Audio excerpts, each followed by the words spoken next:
Okay, so today I'm going to explain the various lagnas and nine planets. So how these lagna and the nine planets are connected.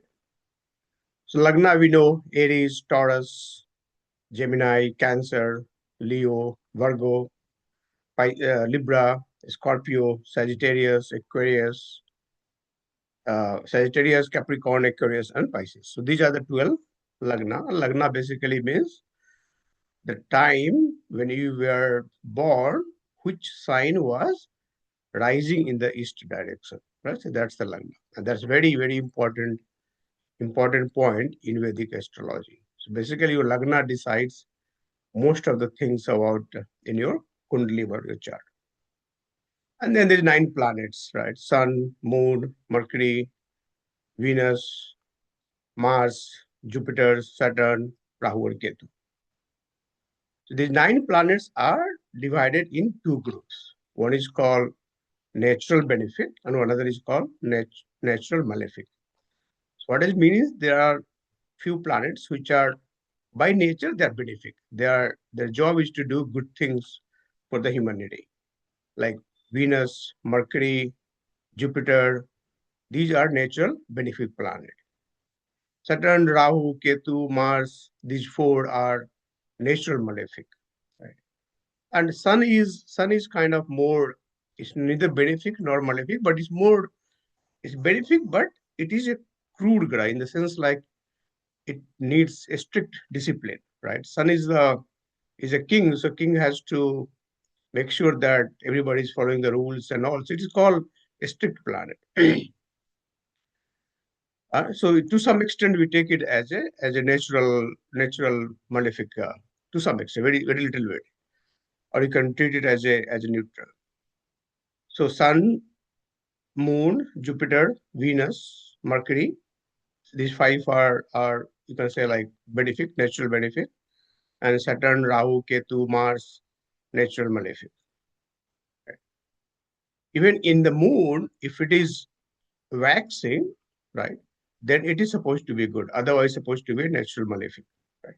So that's how these planets are divided on a very broad level, in the sense like the natural level. Naturally, what the nature has assigned all of these planets in what kind of category, right?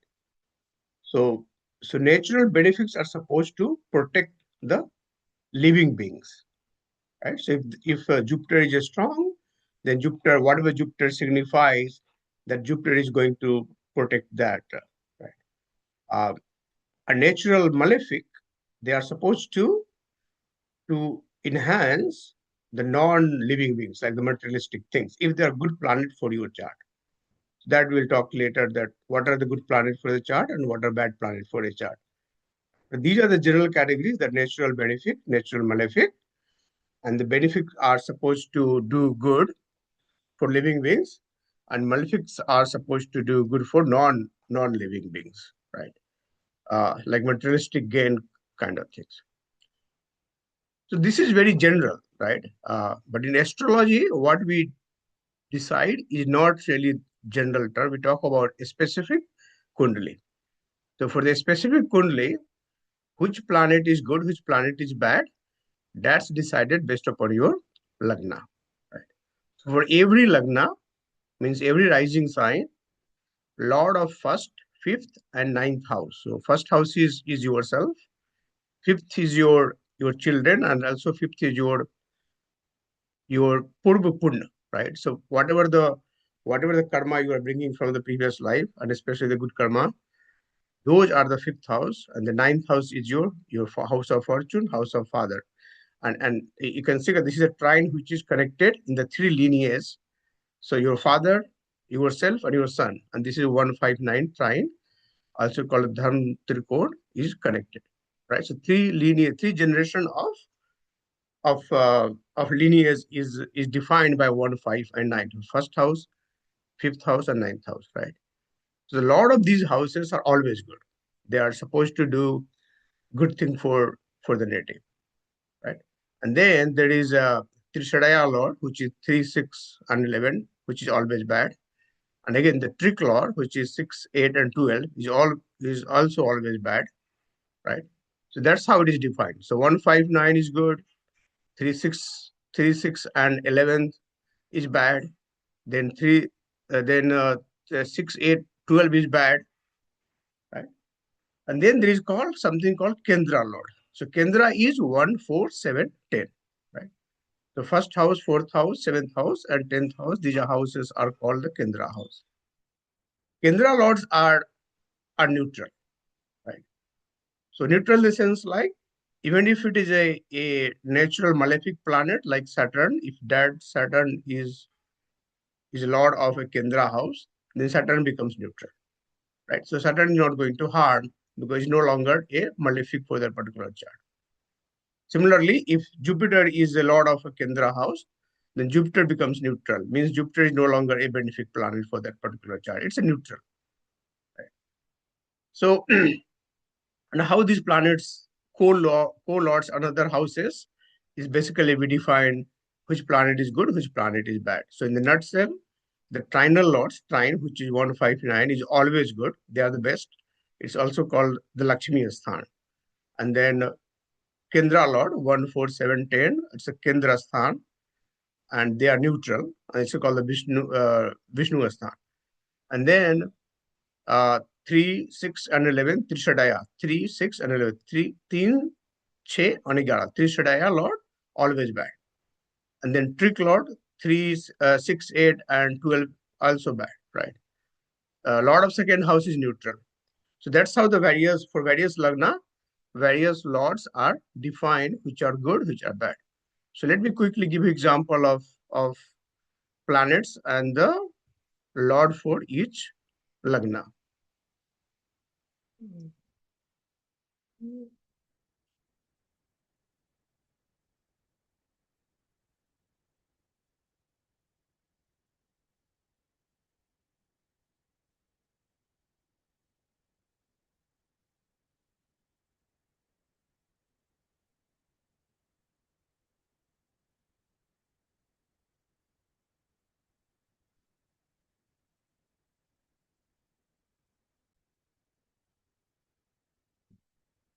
Okay, so starting with the here.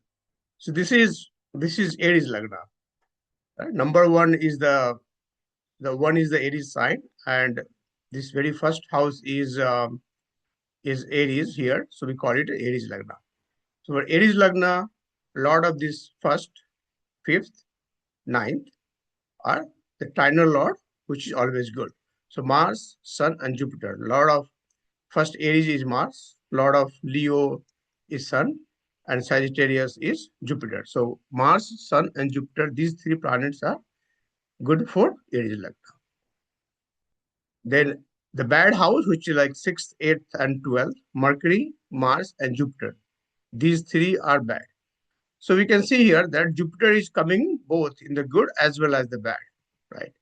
So, so Jupiter is this ninth house has more significance or higher benefic effect than the 12th house of the loss. So Jupiter is supposed to be good for this planet. And like that, we can say which is the Trishadaya Lord of 3, 6, and 11, and they're also good, right? So the most benefic planet for this is the Sun, Mars, and Jupiter. Next Lagna, Taurus. So here, number 2 is the Taurus sign. Taurus sign is rising in the Lagna. So again, Lagna Lord, which is Lord of Taurus, Venus. Lord of the fifth house here. Number 6 is Virgo, and Lord of the Virgo is Mercury, and Lord of ninth house, which is here Capricorn, because it's Capricorn is here, so Saturn. So Venus, Mercury, and Saturn. These three planets are supposed to be very good for Taurus Lagna. There is also a concept of Raj Yoga Karka planet. So if a planet at the same time is lord of both Kendra and the Kona house, then it becomes a Raj Yoga Karka planet. So for Taurus Lagna, Saturn is lord of this ninth house as well as lord of 10th house. 10th house is Aquarius, 9th house is Capricorn, and Saturn is a lot of both Capricorn and Aquarius. So Saturn is number one Raj Yoga Karka planet for Taurus Lagna. What it means is that if Saturn is well placed, if Saturn is powerful in the chart, then during its Mahadasa, Antardasa, Saturn is going to give a lot of progress, overall progress to the native. Uh, for Aries, there's no single planet as a Rajyoga Karaka because not a single planet owns both Kendra and Kona. So Aries doesn't have any Rajyoga Karaka planet. For Gemini, again, lot of first house, which is Gemini, which is Mercury, lot of fifth house, which is Venus, lot of ninth house, which is Saturn. So Mercury, Venus, and Saturn, they are the number one very good planet for Gemini Lagna. And like that, you can see which are bad, which are good. Right? Again, here also there's no Yoga Karka, Raj Yoga Karka planet because not a single planet owns both Kendra and Kona. For the Cancer sign, here the benefics are again Lord of first house, fifth house, ninth house, which are Mars, Moon, Mars, and Jupiter. And Trishadaya Lord, third, sixth, and 11th is Mercury, Jupiter, and Venus. So Mercury being the Lord of third house as well as the 12th house, and Venus is Lord of 11th house. So these are not that great a planet. Now Yoga planet here. Mars is the Raj Yoga planet because Mars owns this fifth house, Scorpio, as well as this 10th house, which is Aries. So Mars owns both this Kendra house as well as this Kona house. So Mars is Yoga planets. So in the Dasha of Mars, and Mars has to be well placed, then the native is going to make good progress in their life. Similarly, for Leo, Mars function again as a Raju Karka planet, where Mars owns this ninth house as well as this eighth house. So this is a Kendra house and this is Tripura house. And again, a lot of 1, 5, 9, they are always benefic. Okay. For Virgo, same thing, Mercury, Saturn, and Venus. These three are the good planet. There's a lot of trine. And there's no Yoga Karka planet here. For Libra, a lot of first, fifth, and ninth. So first house is Libra, so Venus is a lord. Fifth house is Aquarius, Saturn is a lord. And ninth house is Mercury, Gemini, Mercury is a lord. So Mercury, Venus, and Saturn again. So you can see this is all the theme happens that Mercury, Venus, Saturn is always good for in combined they're good together, right? So either is Mercury, Venus, Saturn, or Sun, Mars, and Jupiter, right? So there is a two kind of group. In one group where Mercury, Venus, and Saturn are the benefic planets. In other group, it's Jupiter, Mars, and Sun. So next, Scorpio. For Scorpio Lagna, again Mars, Jupiter, and Moon. So these three are the trinal lord or lord of the Trikona, and hence they are the good planet. Sagittarius, again Jupiter, Mars, and Sun. For Capricorn, Saturn, Venus, and the Mercury. And here Yoga Karka planet is Venus. Venus here owns the fifth house, which is Taurus, as well as this Kendra house, which is Libra, number 7 here written. Okay. Aquarius, again Venus is the Yoga Karka planet. So Lord of first house, which is Saturn, fifth house, which is Mercury, and the ninth house, which is Libra. Venus is the Lord of Libra. So Mercury, Saturn, and Venus, these are the three good planets for this one. Then last, Pisces Lagna, Jupiter, Moon, and Mars. So these three are the best planets for this one.